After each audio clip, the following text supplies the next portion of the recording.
Bem-vindos a todas e todos para este último webinário. Espero que até agora você já aprenderá muitas coisas sobre a preservação dos biomas do Brasil. Após de um primeiro webinário sobre o papel dos biomas e de um segundo webinário sobre os desafios da preservação dos biomas, estamos aqui para um terceiro e último webinário. Neste webinário, vamos tentar ver quais são os meios para que preservação e desenvolvimento sustentável dos biomas sejam compatíveis. Para este webinário, temos a presença de Renata Soares Pinheiro, diretora do programa Povos Indígenas e Comunidades Locais de Conservação Internacional, Juca Ulloa, cofundador e membro do Conselho Diretor de Somoser, e Helena, que é premiada do Lab Jovens 2022 para seu projeto coletivo Iguatu. Então, para começar este webinário, Renata, você pode se apresentar e apresentar Conservação Internacional? Claro, um prazer, Mariana, prazer a todos, bom dia, é um prazer estar aqui falando para vocês. Eu sou Renata, eu estou como diretora do Programa de Povos Indígenas e Comunidades Tradicionais da Conservação Internacional, trabalho na conservação na CI há 11 anos, sou bióloga de formação, venho trabalhando com os povos da bacia do Rio Xingu desde 2008, antes da CI, e na CI desde 2012, E a Conservação Internacional é uma ONG global, que trabalha com a questão ambiental já há mais de 30 anos, está presente em 30 países no mundo, aqui no Brasil desde o início dos anos 90, E a gente hoje tem como temas principais de trabalho a conservação da biodiversidade, a mitigação das mudanças climáticas, a questão da conservação dos oceanos, e sempre tendo um eixo transversal que é o bem-estar das pessoas, que vivem, que sobrevivem, que tiram seu sustento a partir da natureza, mas que também desenvolvem um papel fundamental de manutenção da vida nesse planeta, que são os povos indígenas e comunidades locais. Então é isso, um prazer estar aqui falando para vocês.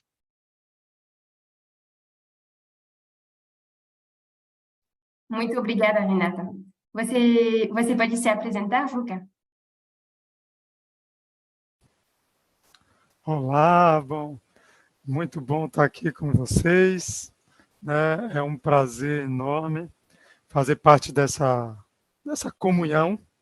Não deixa de ser um momento da gente celebrar e dialogar juntos sobre as diversas questões ambientais brasileiras e, quiçá, mundiais. Bom, meu nome é Juca, eu sou cofundador e diretor da SER.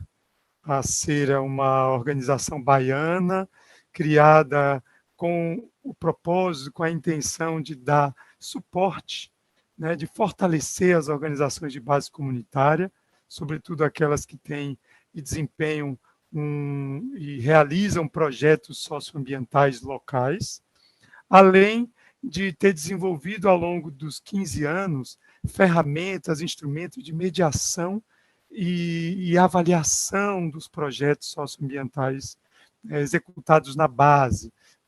Portanto, hoje é o foco da SER, dar esse suporte, ser uma espécie de incubadora dessas organizações, pequenos projetos, um espaço para que esses projetos possam ser co-criados e florescerem, de certa maneira. Bom, eu inicio minha trajetória como ativista ambiental. Eu me sinto aqui jovem com vocês, Lá nos anos de 2003, ingressei como voluntário do Grupo Ambientalista da Bahia, que até hoje sou conselheiro consultivo e sempre colaboro na medida do possível. Naquele momento também me integrei como jovem a criar coletivos jovens de meio ambiente em Salvador e articular, no primeiro mandato do Lula, do presidente Lula, e junto com o meio ambiente, o Ministério da Educação, uma rede de juventude pelo meio ambiente. Então, quando fui convidado e estou aqui a dialogar com vocês, me recordei, me coloquei nesse momento da minha história como um ativista que me apresento assim aqui. Eu sou economista de formação, e terminei a faculdade como um economista ecológico, mas desde sempre trabalhei como educador ambiental, professor e mediador de planejamentos territoriais participativos. Sou pai de 3 filhos e cozinheiro. Então, assim me apresento, assim estou disponível para trocar, né, saberes aqui e poder aprender também. Muito obrigada, Juca. Helena, você pode se apresentar também?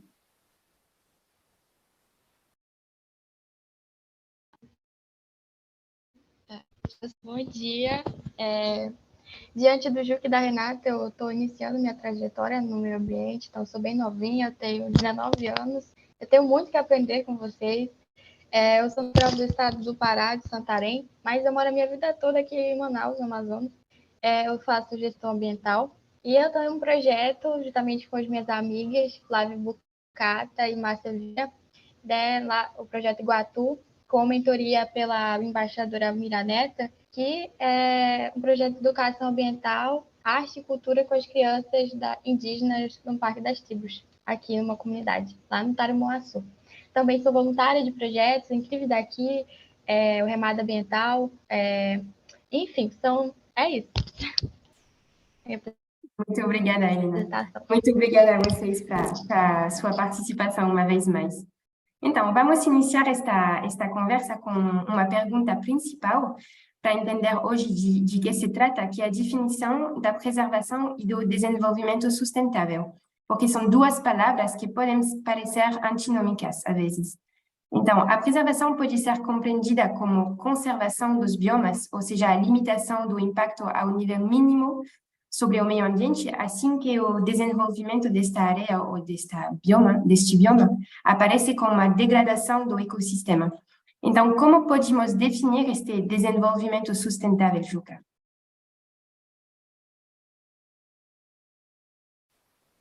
Uau!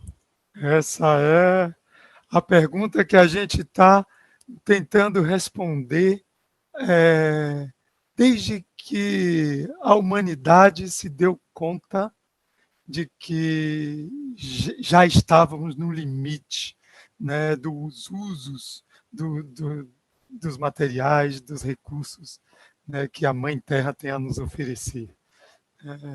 A capacidade de suporte foi um conceito descoberto pelos cientistas lá nos anos de 1970, quando surge ali, através de uma articulação política que havia na Europa, lugar onde hoje moro, aqui em Portugal, mas isso ocorria ali no norte da Europa, diversos cientistas e ativistas já anunciando, né, em função das consequências da Revolução Industrial, né, a segunda Revolução Industrial, e as consequências de poluição na Inglaterra, sobretudo, com os dejetos da indústria. Ali começam-se a olhar para o binômio, né, que Ignasi Sachs, por exemplo, um francês, sempre coloca para mim com uma maestria, que eles são antinômios e, ao mesmo tempo, eles complementam-se, que é a economia e a ecologia, né? E, de certa maneira, falar de desenvolvimento nesse momento era também a gente poder dar ênfase à ciência e à ecologia, ainda que não muito presente na graduação, nas universidades, enfim. A economia era o que guiava, né, o modo de produção, e o modo de produção capitalista e a maneira como a sociedade se comporta e está no mundo. Eu costumo dizer, como economista, que nós somos uma sociedade predominantemente capitalista, mas não só. Temos, então, a possibilidade da economia do bem viver, né? Então, esse casamento com ecologia e economia de certa maneira, a gente olhar para a nossa casa comum, né? Onde oikos, que é o que dá sentido e que dá origem à palavra eco, nas 2 ciências, casa, nesse caso, que oikos é na epistemologia da palavra casa, né, da palavra eco, significa casa. Né? Portanto, ali começavam, nos anos de 1970, essa discussão política, ideológica, e anunciavam-se e denunciavam-se muitas tensões socioambientais. Surge, então, de uma maneira enfática, como uma voz política, como uma narrativa política, o ecodesenvolvimento. Aí está a origem desse conceito enorme que eu acho que até hoje a gente está buscando responder.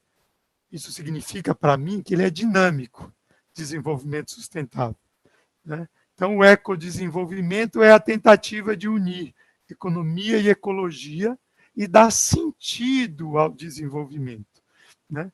A perspectiva de qual é a direção, que rumo estamos querendo tomar. Então, criava-se espaços de articulação entre agentes, sujeitos, para que eles pudessem olhar para o modo de produção e, de maneira estratégica, participar politicamente da capacidade e das possibilidades de decisões locais. Então, lá, no decorrer desse processo, a ONU, a Organização das Nações Unidas, cria uma comissão, que é a Comissão Mundial de Meio Ambiente, né? E aí assume, através de um relatório, o relatório de Brundtland, em 1972, anuncia, evoca o conceito de desenvolvimento sustentável. E, a partir disso, convoca, então, empresas, organizações da sociedade civil, ativistas, povos originários, escolas, para que a gente possa, de uma maneira qualificada, falar do assunto e, efetivamente, assumir que já estávamos vivendo no limite da capacidade de suporte do planeta, de oferecer recursos, oferecer vida para nos mantermos, né, para que a própria humanidade pudesse sobreviver, né, dentro desse planeta. Portanto, era um dever ético, né, essa repactuação. Então, eu diria, para finalizar, que desenvolvimento sustentável é uma repactuação do contrato socioambiental de ser e estar no mundo, ou seja, de usar e de interagir com a natureza, com o território, com o ambiente onde vivemos, com as pessoas que nos relacionamos, com a relação que a gente tem conosco e o que se estabelece no coletivo, em comunidade. Portanto, é um dever ético, é um dever cívico, é um projeto civilizatório. Bom, acho que no diálogo vamos poder falar um pouquinho mais quando avançarmos para as possibilidades de política pública, de gestão, e assim vai. Muito obrigada, Julia. Então, gente, temos uma convidada especial, que é Nuri Ben-Suzan, pesquisadora do Instituto Socioambiental. Você pode se apresentar e apresentar o Instituto, por favor? Claro, prazer estar aqui. Então, eu sou pesquisadora do Instituto Socioambiental, eu sou bióloga de formação, mas com um mestrado em ecologia, e depois eu fiz um doutorado em educação e fiquei sempre trabalhando nessa interface socioambiental, né? Essa interface entre as questões sociais e as questões ambientais. O Instituto Socioambiental é uma ONG que já está fazendo quase 30 anos e que trabalha em 3 grandes bacias, na bacia do Xingu, na bacia do Rio Negro, ambas na Amazônia, e na bacia do Vale do Ribeira, que é em São Paulo. E nessas bacias trabalha sempre com a questão ambiental, mas também com as comunidades locais, povos indígenas, quilombolas, dependendo da região. Obrigada, Nuri. Então, agora acho que é bastante importante de definir os termos da temática de hoje, porque, às vezes, preservação ou conservação e desenvolvimento podem ser entendidos de forma contraditória. Então, você pode nos falar como que é? Bom, eu acho que primeiro a gente precisa falar sobre conservação e preservação, porque muitas vezes a gente até usa essas palavras como sinônimos, mas elas ganharam, ao longo do tempo, um significado muito diferente. A gente teve, ao longo do século XX, principalmente da segunda metade do século XX, como se fosse uma disputa em relação a qual era a melhor estratégia de conservar o meio ambiente, as paisagens, a biodiversidade, a natureza de uma forma em geral. Então, tinha muita gente que acreditava que a única forma possível de conservar essas paisagens, essa natureza, seria tirar as pessoas dos lugares e fazer, então, parques, reservas, sem pessoas. E que as pessoas, então, elas atrapalhariam sempre a conservação. E tinha todo um conjunto de outras pessoas que acreditavam que os povos indígenas, as comunidades locais, os quilombolas, eles estão amalgamados a essas paisagens e territórios. E isso quer dizer o quê? Quer dizer que o que a gente vê dessas paisagens é um fruto da relação dessas comunidades e povos com a natureza.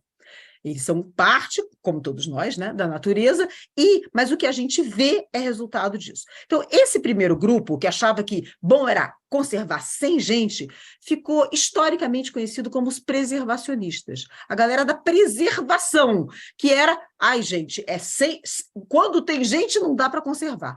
Por outro lado, esse pessoal que acreditava que a conservação precisa ser feita com as pessoas que estão ali modificando aquelas paisagens, manejando aquelas paisagens, ficaram conhecidos como os conservacionistas. Hoje em dia, essa segunda corrente, ela ganhou muita atração, ela ganhou mais força, por vários motivos.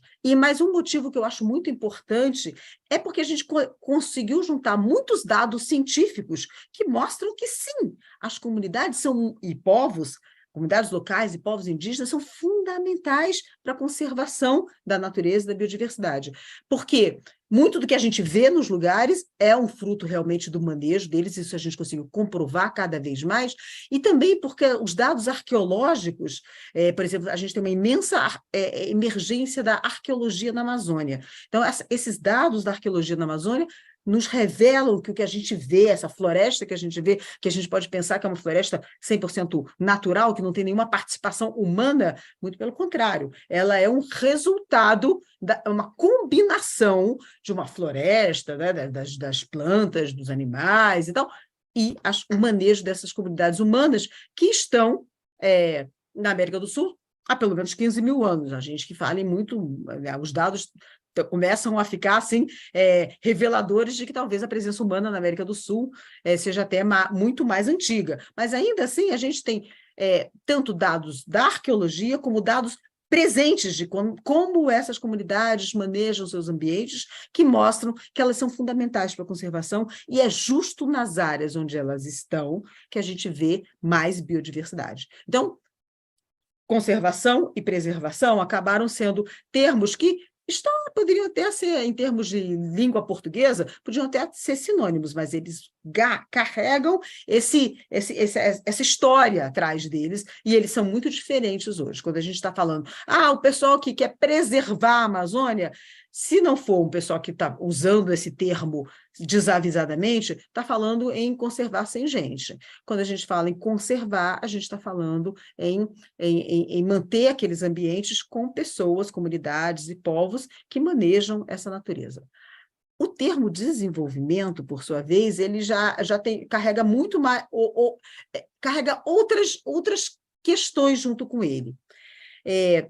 Uma delas é que a gente acabou entendendo desenvolvimento como uma única coisa, como se desenvolver um mundo, uma sociedade, um país, uma cidade, fosse uma única coisa. E essa única coisa, aparentemente, passava sempre pelo estágio de destruir os ambientes naturais, como se o desenvolvimento fosse alguma coisa que estivesse nos esperando atrás da floresta, atrás do cerrado. Depois que a gente matar tudo, aí a gente vai chegar no desenvolvimento.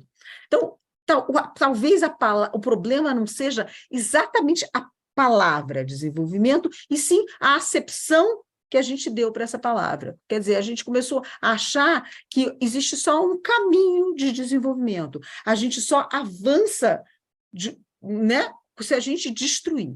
A gente pode entender que o desenvolvimento pode se dar de várias outras maneiras. A tentativa de colar a palavra sustentável na palavra desenvolvimento é uma tentativa de fazer isso, tentativa de dizer, bom, mas tudo bem, a gente precisa de desenvolvimento, mas a gente precisa de um desenvolvimento que não destrua, que conserve esse ambiente para as futuras gerações, a gente tem um compromisso com as nossas futuras gerações, nossos filhos e netos e bisnetos, que vão estar aqui nesse planeta também, então a gente precisa que, né, a gente não destrua tudo, que a gente faça isso de uma maneira mais equilibrada.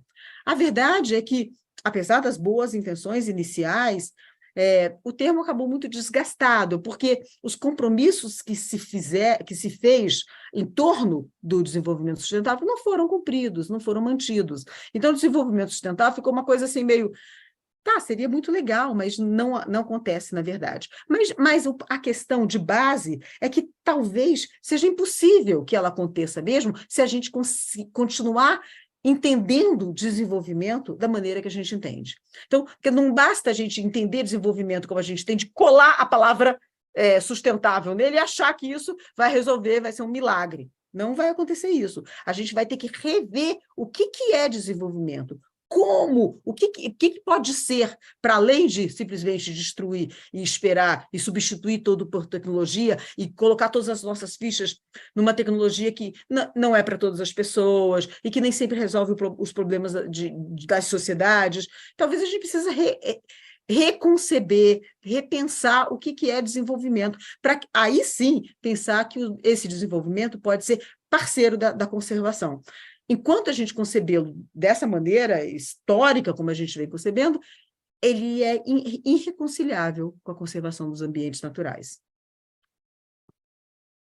Muito obrigada, Nuri. Muito mais claro. Então, acho que agora vamos ir para um tema que é bem central, que é a agricultura. Então, quais são as formas de agricultura que permitem de responder aos desafios da alimentação não só brasileira, mas também global, que poderiam ser compatíveis com a preservação ou a conservação do meio ambiente? Pois é, esse é um tema muito interessante, porque a gente já sabe a resposta. A gente não faz, mas a gente sabe a resposta. No Brasil, 70% do que a gente come vem da agricultura familiar, não vem do agronegócio. Então, por que não apostar nossas fichas em mais incentivos, mais políticas públicas, melhores práticas para a agricultura familiar, que bota comida no prato dos brasileiros, ao invés de dar incentivos, isenções fiscais, subsídios para o agronegócio, que não trabalha com comida no prato, e sim com um conjunto de commodities e que... a gente pode dizer, não, mas o agronegócio é muito importante para o PIB brasileiro e tal, mas o agronegócio, apesar de ser um componente importante do nosso PIB, a gente imaginar como o Brasil pode virar um país mais plural em todos os sentidos, isso quer dizer que ele precisa também de diversificar a sua economia. Então, a gente não pode apostar tudo num agronegócio que é um agronegócio destruidor do meio ambiente, porque o agronegócio, a gente costuma dizer que o agronegócio ele é um exemplo da economia do despejamento. O que é despejamento? Ele despeja o seu impacto negativo nos outros agentes da sociedade. Então, por exemplo, ele contamina o solo, contamina a água, agrava as mudanças climáticas, desloca as pessoas, faz uma série de impactos ambientais. E esses impactos não estão embutidos no preço dessas commodities. Quem paga por esses impactos somos nós, com os nossos impostos, com o governo brasileiro, o governo de qualquer país, o Estado. Então, por exemplo, quem tem que tratar da água que está contaminada e que vai fornecer água para as pessoas beberem? É o Estado brasileiro, com os nossos impostos. Quem vai tratar do solo contaminado? Somos nós. Quem vai pagar o preço da mudança climática? Somos nós. Então, a gente precisa de uma agricultura que tenha melhores práticas, mas que privilegie a agricultura que bota comida no prato dos brasileiros e garante segurança e soberania alimentar. Uma agricultura que está aí para gerar cada vez mais impacto e cada vez mais ricos, talvez não seja o melhor. A gente vê os dados recém-lançados do desmatamento pelo MAP Biomas, os dados de 2022. A agropecuária é responsável por mais de 90% do desmatamento da Amazônia e do Cerrado. A gente está falando de um desmatamento na Amazônia que é de 21 árvores por segundo. E a gente está falando de uma prática, de uma agricultura, uma agropecuária, que tem uma culpa imensa desse desmatamento. Então, a gente sabe que a solução é, por um lado, diversificar a economia para não ficar tão dependente, né, economicamente como país do agronegócio, e, por outro lado, apostar nas melhores práticas da agricultura familiar, que é quem bota comida no prato. A agricultura pode ser, sim, aliada da conservação. Inclusive, porque a conservação é aliada da agricultura, porque é as condições ambientais que fazem chuva, solos férteis, polinizadores, controles de pragas e doenças, todas essas coisas são fundamentais para a agricultura. Sem elas, a agricultura pode até substituir alguma delas por tecnologia, mas isso, claro, vai gerar produtos muito mais caros, e muitos deles não são substituíveis pela tecnologia. Sim, com certeza. E para que seja mais concreto, você tem algum exemplo de projeto de agricultura familiar que o Instituto está desenvolvendo ou seguindo? A gente, por exemplo, tem um projeto muito bonito no Vale do Ribeira, onde os quilombolas têm uma prática de agricultura que é uma prática muito antiga e que funciona muito bem dentro de uma floresta, porque eles moram na Mata Atlântica, que é uma prática que eles queimam uma parte da vegetação e colocam uma roça. E aí, o que é interessante? Não é a roça que eles colocam, ou seja, o plantio que eles fazem, não é assim, vamos plantar uma coisinha, um tomate aqui, mandioca aqui, batata aqui, jiló aqui, abobrinha. Não, eles fazem um plantio todo misturado que mimetiza como a natureza funciona. Ao invés de... Porque a ideia da monocultura não está só no agronegócio, né? Quando você planta uma roça tudo separadinho, é como se fossem monoculturas também. Essa ideia de plantar tudo misturado é muito interessante, porque atrai mais polinizadores, tem um controle maior de pragas e doenças, tem muitas garantias de maior fertilidade do solo, porque os nutrientes que cada planta precisa são diferentes, cada espécie. Então, você tem ali um plantio tudo misturado, e aí eles plantam ali 2, 3, 4 anos, e ali, pronto, acaba aquela roça ali e coloca uma roça em outro lugar. Enquanto isso, aquela área vai se recuperando. Então, aí eles fazem um ciclo enorme e voltam para lá 10, 15, às vezes 20 anos depois. E aí você já tem uma floresta recomposta. Você não exaure o solo continua fértil, você também não cria uma ilha de agricultura no meio da floresta, porque essa agricultura é itinerante. Então, é uma coisa muito interessante essa forma de fazer. Agora, olha como é interessante. Eles, antes da pandemia, eles faziam... essa roça deles alimentava muitas escolas, através do Programa Nacional da Alimentação Escolar. Então, muitas escolas, a merenda escolar vinha lá desse pessoal, no programa de aquisição de alimentos, muitas políticas públicas que existiam no governo e agora voltam a existir, ajudavam esse pessoal vendia, esses quilombos vendiam para esses programas. Bom, mas aí chegou a pandemia. E aí veio a parte bonita do projeto. Quer dizer, o antes era bonito também, mas aí ficou mais bonito. Por quê? Porque, então, eles continuaram produzindo muita comida, mas muito mais do que eles poderiam comer, porque, né, quanto você pode comer, afinal de contas, né? Mas eles souberam também que muita gente na periferia de São Paulo estava com muito problema de insegurança alimentar, e até mesmo de fome. Então, eles se juntaram num programa que chama Quilombo Favela, entregando alimentos para essas periferias de São Paulo. E isso foi muito bonito, porque as periferias, muitas desses lugares na periferia de São Paulo, se tratam de pessoas cujos pais ou os avós vieram daqueles lugares, dos quilombos, que estão ainda no Vale do Ribeira. Então, as pessoas não só ficaram felizes porque elas conseguiram comida e tudo mais, mas elas entenderam que aquela comida vem da onde elas também vieram. Isso é uma coisa muito bacana.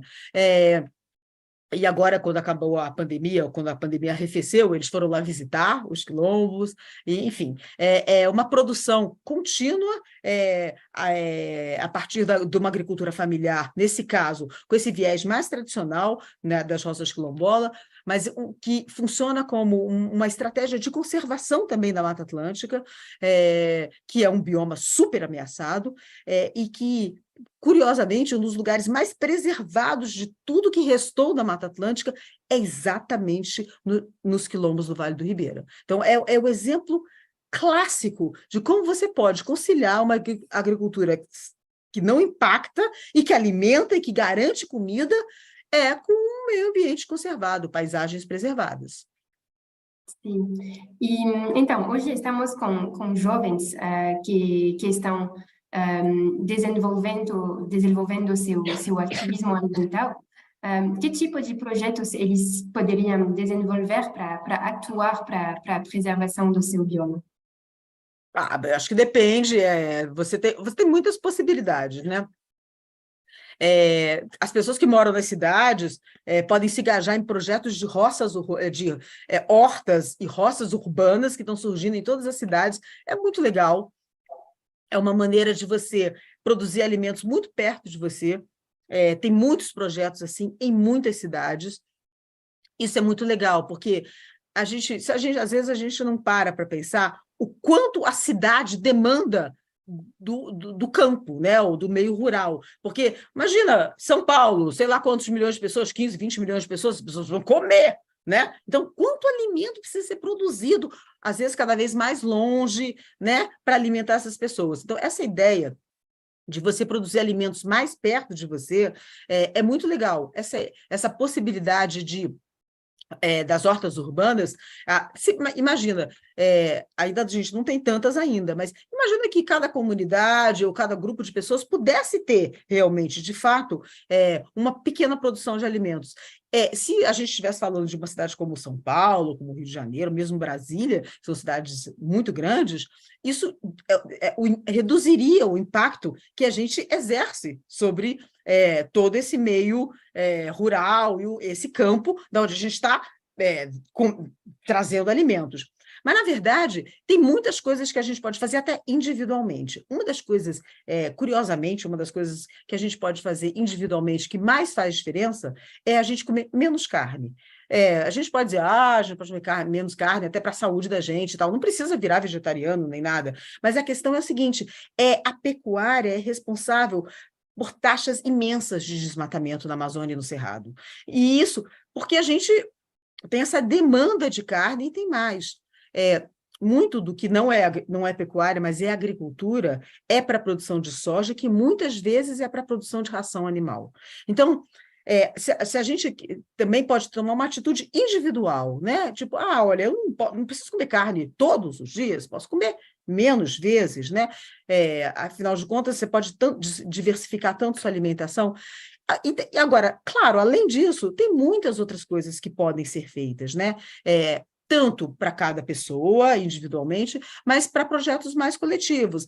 A própria ideia de você visitar parques, valorizar essas áreas e se engajar, por exemplo, nas lutas de povos indígenas, de comunidades locais, cada uma dessas coisas pode fazer uma diferença imensa. Às vezes a gente acha que é só a gente está fazendo aquilo, mas a gente está se juntando a um oceano de gotinhas que pode, no fim, gerar uma tsunami, né? Se a gente tiver sorte, né? Então, tem muitas coisas possíveis de serem feitas, sim.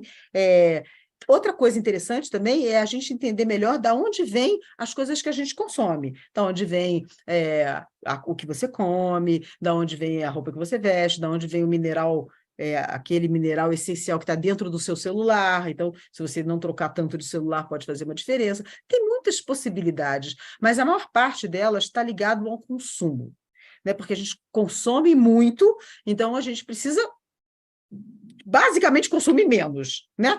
E aí a gente precisa também ter mais atenção ao que a gente consome. Muito obrigada, Nuri. Muito obrigada pela sua participação e para todas essas informações. Eu que agradeço a oportunidade. Obrigada. Então, vamos agora falar de um tema que achamos muito importante, que é o papel dos povos indígenas na preservação dos biomas. Então, eles são as pessoas que moram nas florestas desde centenas de anos e que conseguiram viver nas florestas, conhecer as florestas e viver das florestas. Renata, você é uma especialista deste tema, então você pode iniciar esta temática com um pouco de histórico sobre os povos indígenas? Sim, claro, Mariana. Sempre bom falar um pouco, dividir um pouquinho desse conhecimento que eu acabei adquirindo na prática, assim, né? Mas, assim, agora dando um zoom um pouco aqui no Brasil, né, saindo um pouco dessa questão conceitual, né, dos pensadores na Europa, e mergulhando um pouco aqui, né, então, antes da chegada dos portugueses, né, do início da colonização aqui, do que veio a ser chamado de Brasil, né, estima-se que viviam, né, então, em 1500, quando os portugueses chegaram, entre 5 e 10 milhões, né, de pessoas, de indígenas, né, cerca de 1.000 povos diferentes. Né, então, o Brasil era extremamente ocupado, né, a América do Sul, né, por muitos povos, uma diversidade cultural, social muito grande, né? E em cerca nos 100 primeiros anos de contato, né, infelizmente 90% dessa população foi dizimada, né, pelas guerras, pelas doenças. E a história do Brasil, né, do nosso país, com relação aos povos indígenas, é infelizmente uma história de massacre, né, de etnocídio, durante a fase colonial, mas também depois da independência, da fase republicana, né, sempre tivemos aqui, né, os diferentes governantes, uma visão de aculturação, né, de integração dos povos indígenas à sociedade nacional. Né? Então foram inúmeros projetos, mas projetos que sempre visaram escravizar os indígenas, né, reduzir sua população, liberar esses espaços para ocupação, para outras atividades produtivas. Né? E a primeira vez que a gente vê uma mudança disso na história do nosso país é na Constituição de 1988, né, quando finalmente a gente reconhece plenamente o direito dos povos indígenas, né, à sua existência, a garantia de diversidade cultural, social, seus modos de vida, sua organização social, né, e uma coisa que até hoje eles lutam, que é o direito pelo território, né? Assim, a Constituição Federal, ela reconhece, de 88, ela reconhece o direito dos povos indígenas, né? O direito originário dos povos indígenas sobre a terra, ou seja, os povos originários que nos precederam, que precederam toda essa ocupação, têm um direito à terra que é anterior ao direito de todo o resto da sociedade que evoluiu e que cresceu ali, né? E isso é uma bandeira de luta até hoje dos povos indígenas, né? Então, assim, a gente aí você imagina, né? A gente passa de uma situação onde lá atrás, aqui mais de 500 anos, eles eram, isso estima-se, né? Diversos pesquisadores, né, de 5 a 10 milhões. O último censo que a gente tem, né, com dados mais completos, foi de 2010. Esse ano a gente refez o censo, a gente já tem uma parte dos dados, mas ali em 2010 existiam cerca de 820 mil indígenas no país, né, 305 povos, né, falantes de 274 línguas. Então, foi uma população que foi muito, muito reduzida, né? Mas que desde 88 veio crescendo. Então, esses 820 já é um crescimento, né, medido em 2010 a partir dessa política de reconhecimento dos direitos dos povos indígenas ali em 88. Né? E aí é interessante dizer, essa população, né, hoje já está avaliada em 1.600.000 pessoas, né, mas como é um dado ainda parcial, a gente vai trazer aqui mais informações desse censo que foi feito há 13 anos atrás. Né. Então, essa população estava distribuída 60% em áreas rurais, né, a grande maioria vivendo em terras indígenas, principalmente na Amazônia, outros 40% dessa população vivendo em cidades, né? Então, indígenas urbanos que lutam ainda mais pelo reconhecimento dos seus direitos, né? Então, existe hoje, né, cerca de 714 terras indígenas demarcadas, né? Isso representa 13, quase 14% da extensão das terras no Brasil, né? A maioria delas fica na Amazônia, são 422. Na Amazônia, se a gente olhar a Amazônia Legal, né, que é um recorte mais político nosso, cerca de 22% da extensão das terras da Amazônia fica dentro dos territórios indígenas, né? E a gente tem então a gente tem uma diversidade cultural assim gigantesca, uma das maiores do mundo, né? E eu acho que tem uma outra questão que é muito interessante também aqui no Brasil, que a gente tem o maior registro no mundo de povos indígenas isolados. Ou seja, são povos que vêm fugindo do contato com a sociedade nacional, né, dos primórdios ali da ocupação. Então, a gente tem pelo menos 100 registros de povos que vêm vivendo e que vivem ali apartados da sociedade, de vez em quando entram em contato, e a gente vê nas mídias, né, entram em contato com indígenas que já estão aldeados, que já estão em contato com a nossa sociedade, mas eles vêm fugindo desse contato conosco para manter suas tradições, né? Então, acho que eu vou parar por aqui para a gente entrar nos outros assuntos, né? Falar um pouquinho mais do papel deles na conservação mais para frente. E é isso mesmo, porque agora que sabemos um pouco mais sobre a história dos povos indígenas, você pode nos falar um pouco mais sobre os seus papéis na conservação dos biomas? Sim, certamente, né? Eu acho que é interessante começar dizendo, né, que esses 13% de terras indígenas demarcadas, né, do território nacional, isso junto com o sistema que a gente tem nacional de unidades de conservação, e aí aqui cabe a gente explicar um pouquinho, né, que no Brasil as terras indígenas não fazem parte do SNUC, do nosso sistema de unidades de conservação, né, mas elas são parte do nosso sistema de áreas protegidas, porque os indígenas vêm vivendo, coexistindo há milênios com a floresta, né? Então, existem muitas pesquisas que dizem que, na verdade, as florestas brasileiras, as florestas tropicais, a amazônica, a Mata Atlântica, elas sempre foram manejadas pelos povos indígenas, né? Então, o que a gente conhece já é esse ambiente que já veio sendo manejado, né, de certa forma transformado, mas que nunca teve, né, ameaçado as suas funções ecológicas, né, sua biodiversidade, os serviços ecossistêmicos sempre tiveram presentes ali.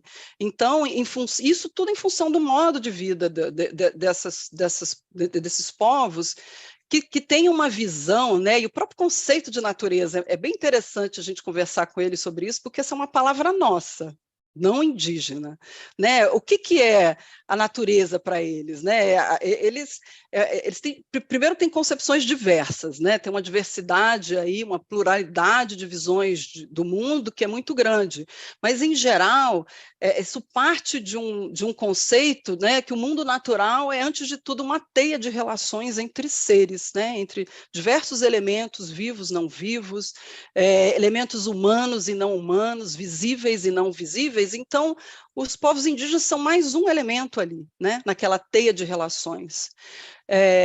Então, essa divisão cultura-natureza, ela já não existe, né? Eles são parte integrante de uma teia de vida e que parte de uma noção, né, que pressupõe uma relação de equilíbrio ali, né? Assim, para a manutenção da vida no planeta, para a manutenção dessas relações, né? Até como uma forma de você garantir a abundância, a prosperidade, a vida saudável dessas comunidades, né? Então, e tem uma outra concepção que eu acho que é muito interessante e que está muito atrelada a essa concepção de natureza, que é a espiritualidade. Né, a gente se apartou demais também desse conceito, nós não indígenas, né? Mas, em geral, eles têm essa visão de que a vida é espiritual, né? Então, até uma forma de você evitar as doenças, né? De você ter abundância na caça, é você manter esse equilíbrio, né? As doenças, muitas vezes, né, elas são consequência de relações, assim, né, de um desequilíbrio ali entre essa rede, entre esses seres, né? Então, assim, não existe uma noção de acúmulo, não existe uma noção de desperdício. Então, se você quiser ter uma caça abundante, né, você tem que manter aqueles seres ali em equilíbrio, tem que ter um cuidado, um respeito muito grande, né, com relação aos outros seres.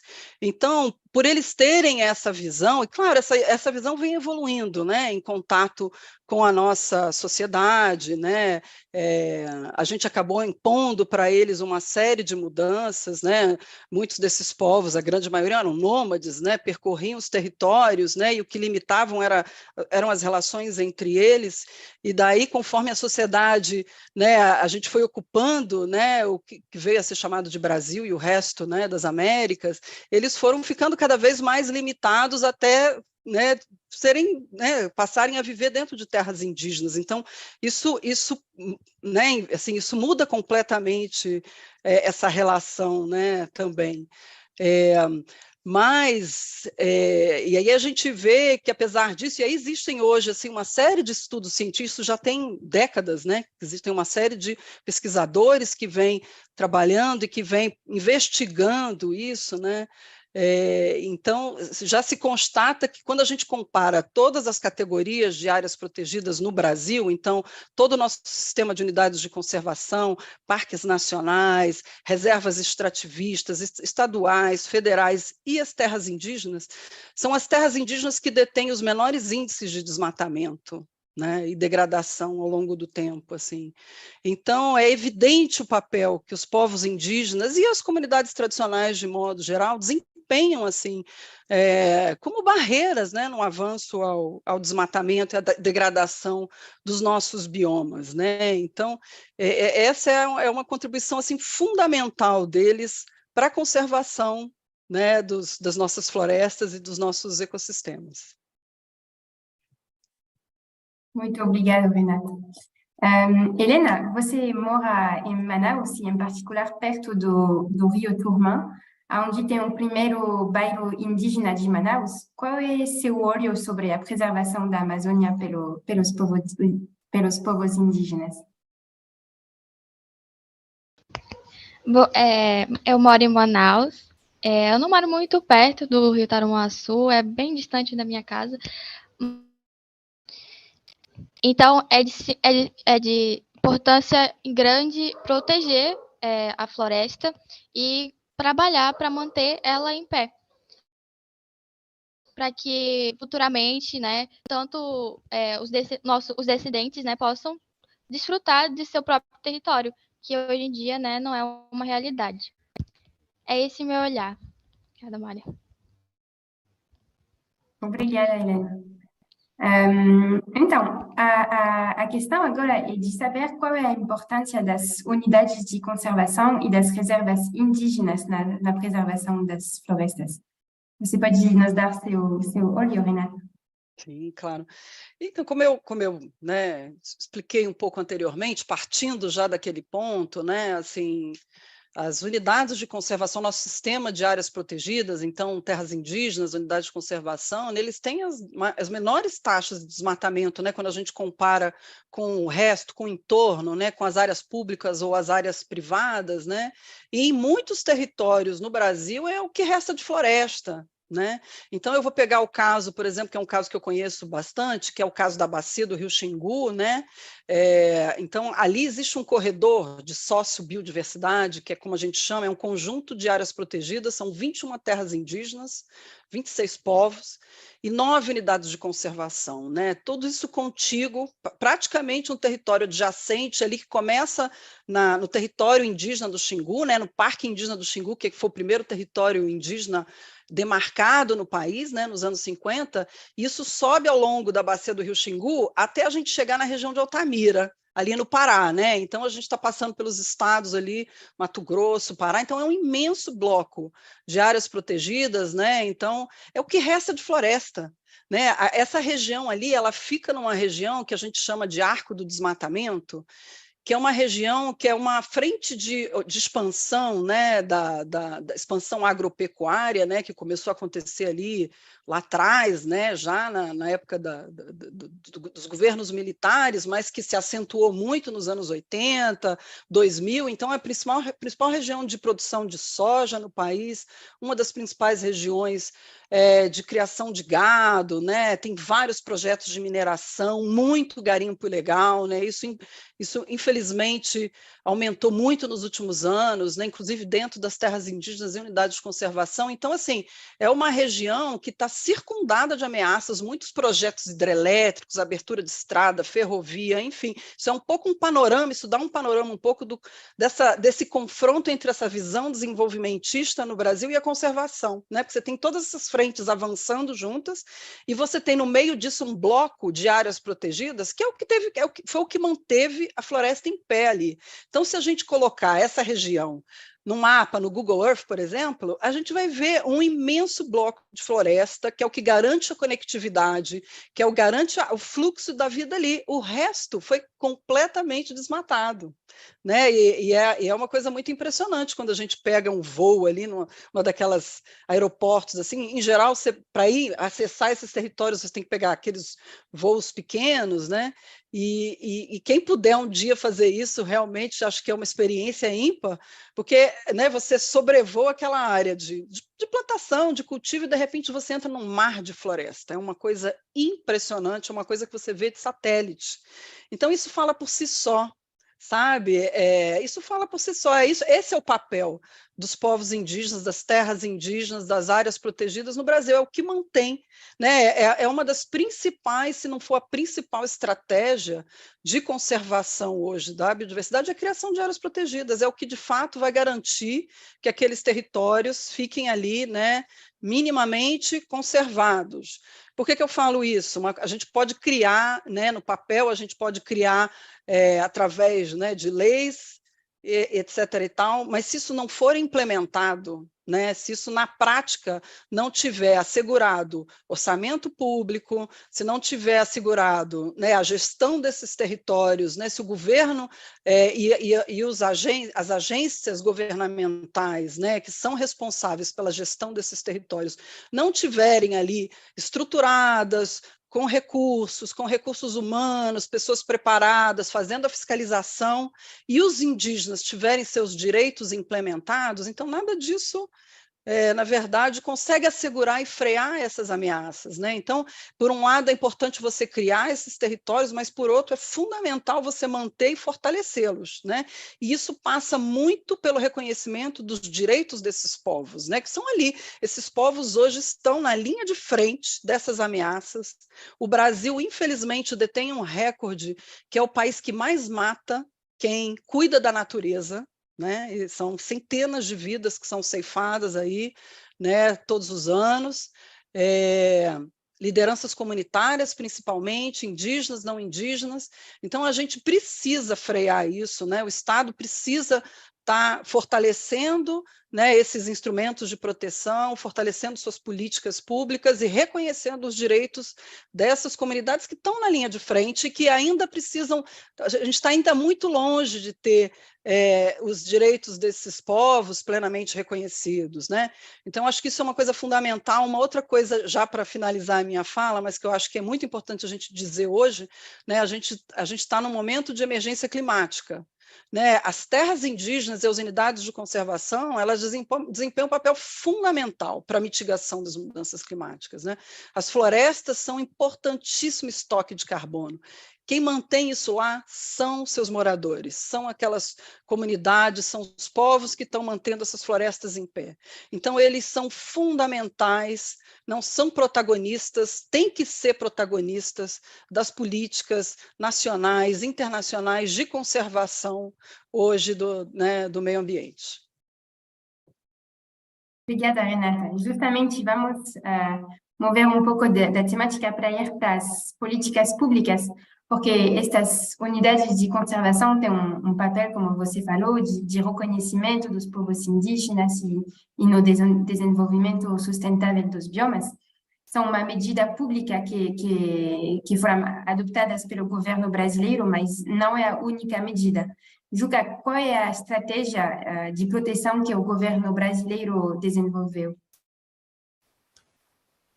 Bom, eu diria que ao longo dos anos, a partir da Constituição de 88, a primeira estratégia era estabelecer que a natureza, o meio ambiente, é direito de todos os seres vivos e não vivos, né?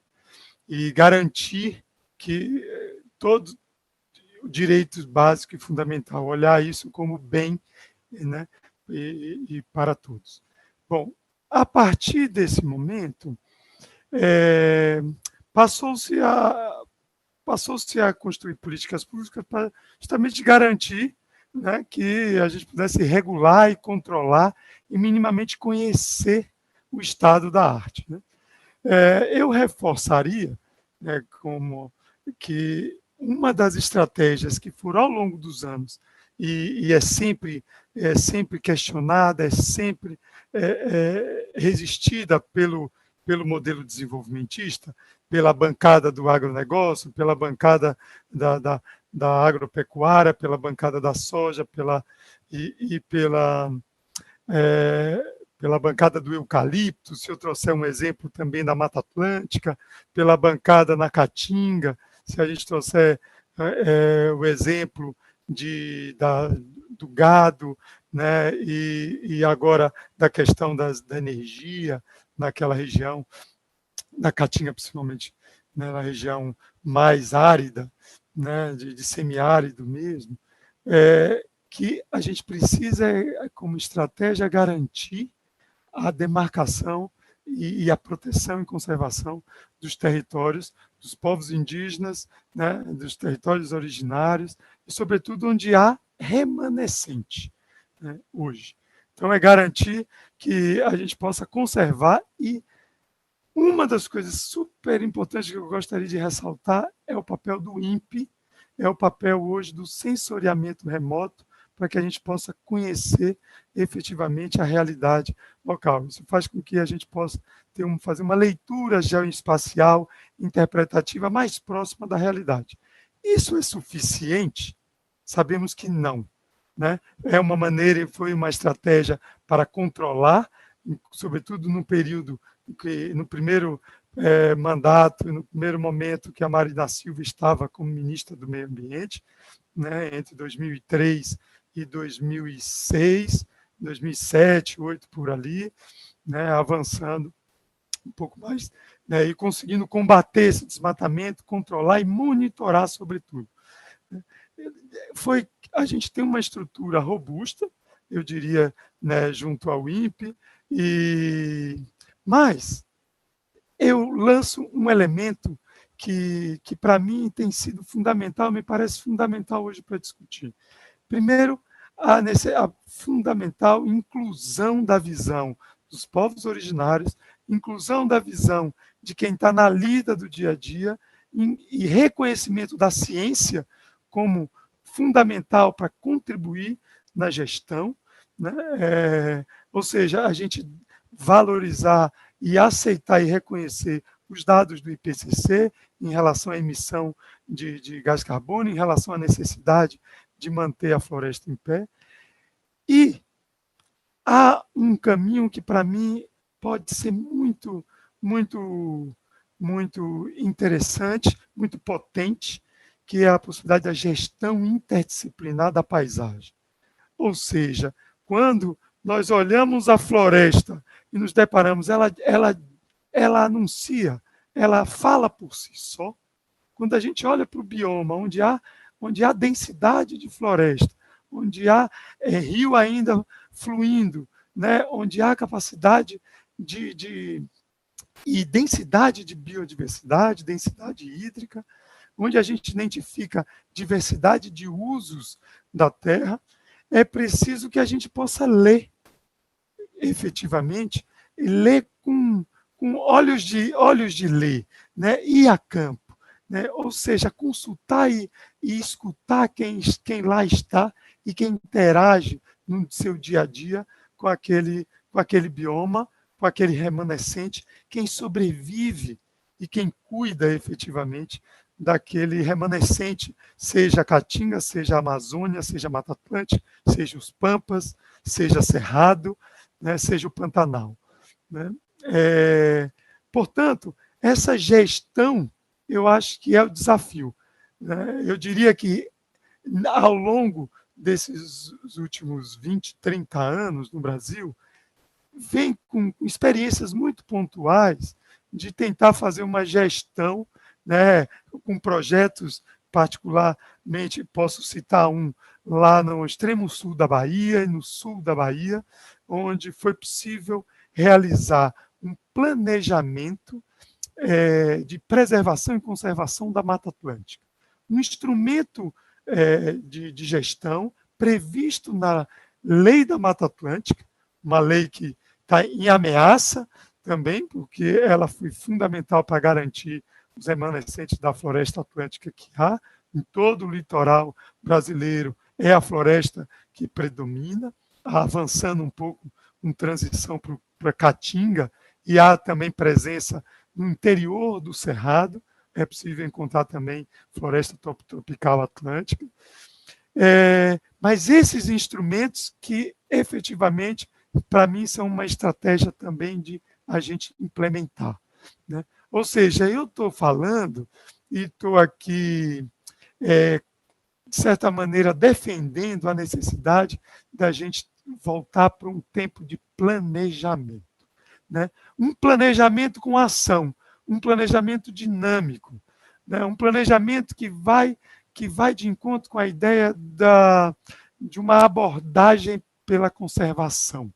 Né? Há estudos e cientistas que falam da abordagem para a conservação estabelecendo critérios, parâmetros. Porém, isso ainda é feito em gabinete, isso ainda é feito somente pelo saber acadêmico, pelos cientistas ou pelos políticos e por quem legisla, quem está legislando no país. Né? O que eu estou defendendo, o que eu vejo como fundamental é a gente retomar a participação política, o que já ocorreu no Brasil, com conselhos de gestor, conselho gestor das unidades de conservação, como a gente pode também citar a necessidade dos planos de manejo, ou seja, isso vai exigir estudo em relação aos remanescentes florestais, isso vai exigir consulta pública, isso vai exigir organizar eventos locais para a gente poder ler os mapas, né? Ler a leitura geoespacial interpretativa com as pessoas, isso para as pessoas, e que possa ter um olhar, quem sabe, a partir da cartografia social. Né? Talvez o Ailton Krenak, e eu tenho lido e estou aqui me deliciando nesse momento com o livro Futuro Ancestral, né? E ele afirma que o futuro é ancestral. Né? Para mim, nessa perspectiva de que o futuro dos antepassados vão nos ajudar a ler a floresta. Né?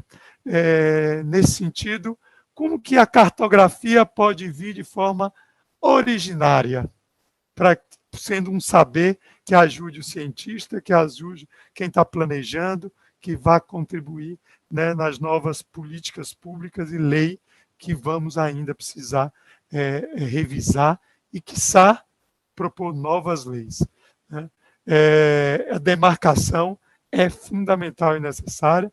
O marco regulatório está aí sobre ameaça, e eu acho que, por fim, eu diria que lá no sertão, o umbuzeiro é uma coisa sagrada, porque na seca tem xique-xique, que o povo vai assar para dar o gado, e o pé de umbu, abençoado, vai aquele povo atrás da raiz e é cheio d'água.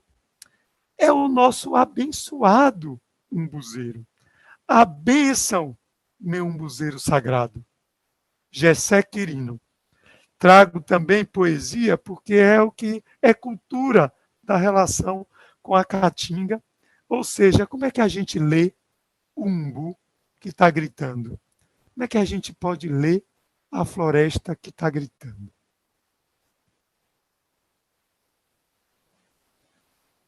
Muito obrigada, Júlia. Então, para ilustrar um pouco os meios que são implementados para desenvolver de maneira sustentável os biomas, Renata, você pode nos apresentar um projeto desenvolvido pela Conservação Internacional?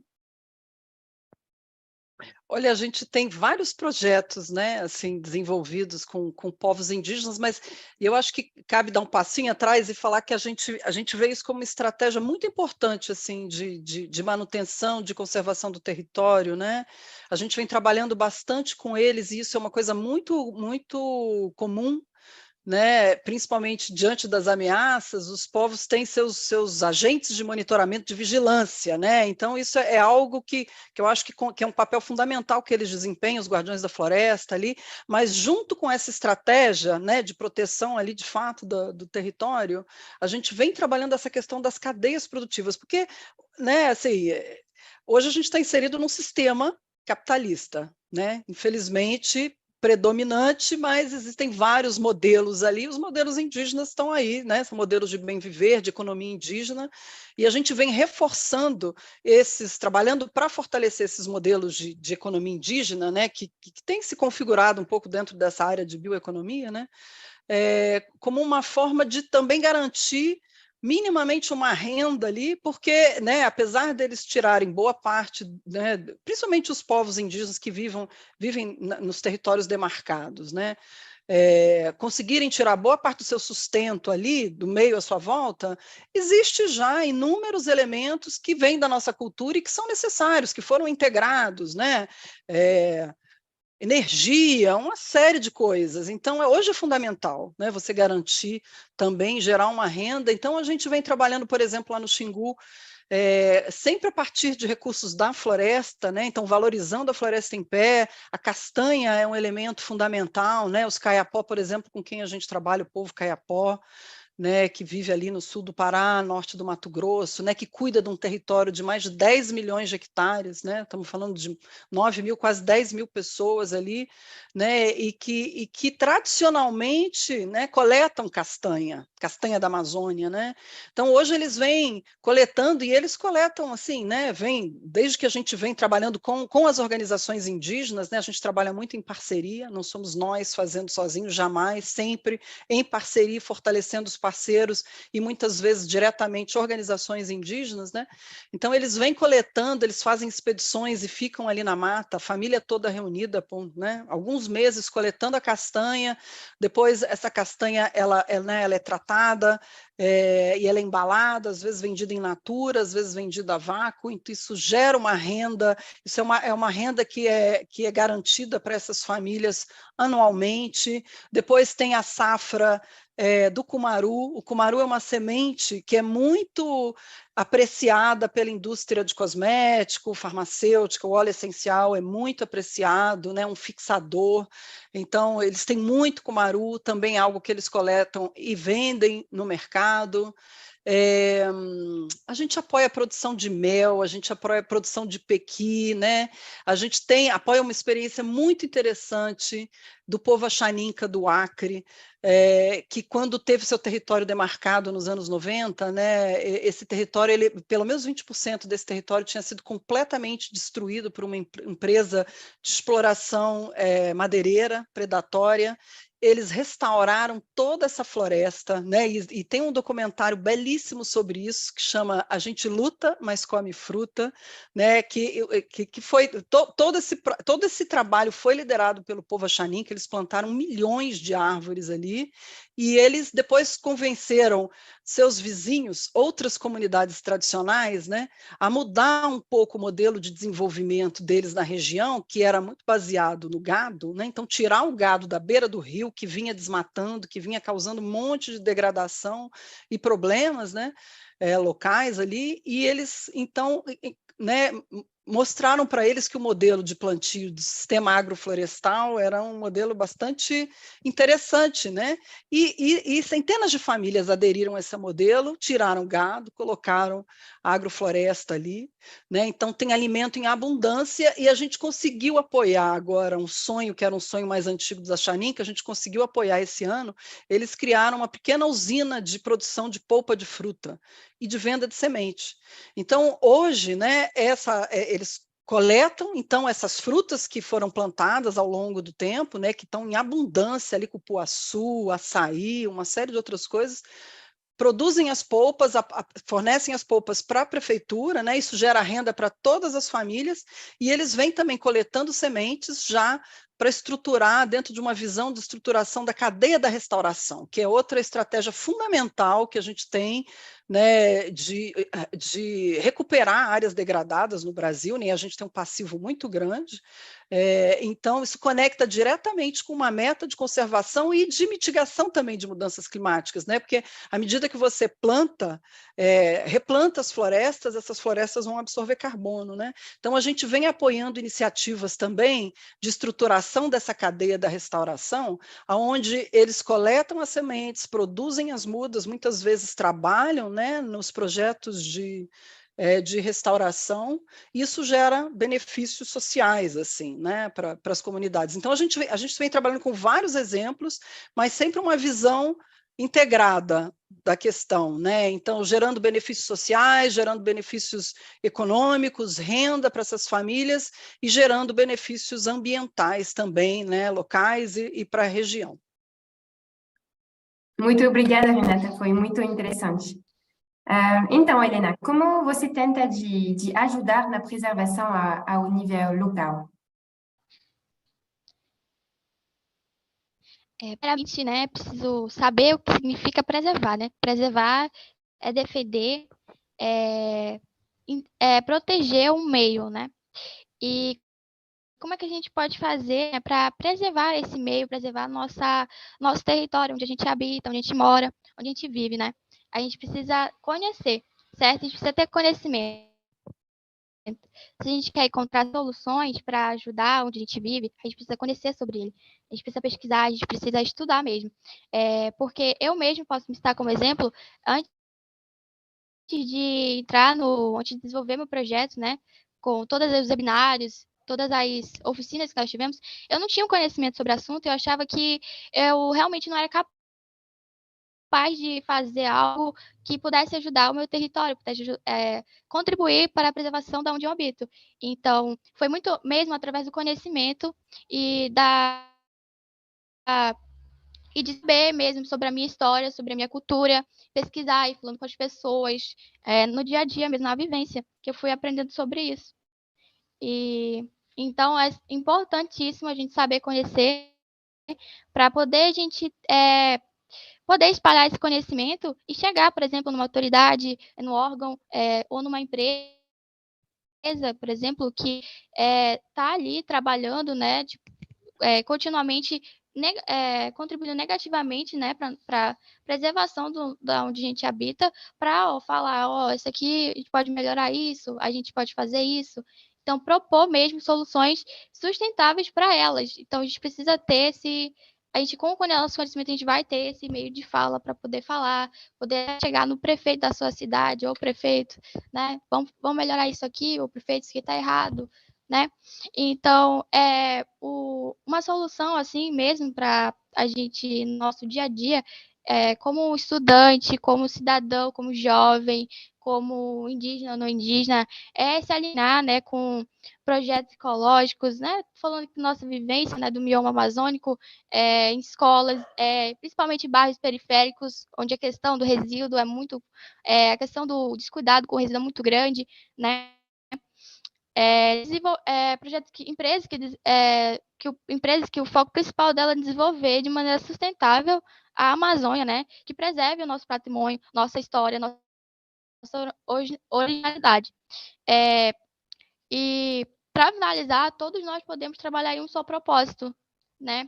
Tanto o Juca dali, né? Tanto a Renata lá do Rio, nós vamos trabalhar juntos para preservar nossa cultura e nosso meio ambiente e nossa biodiversidade, que é extremamente importante para o nosso país, importante para o mundo. É isso. Obrigada, Helena. Acho que temos chegado ao final deste webinário, então queria lhes agradecer uma vez mais para sua participação e para compartilhar conosco todas estas informações.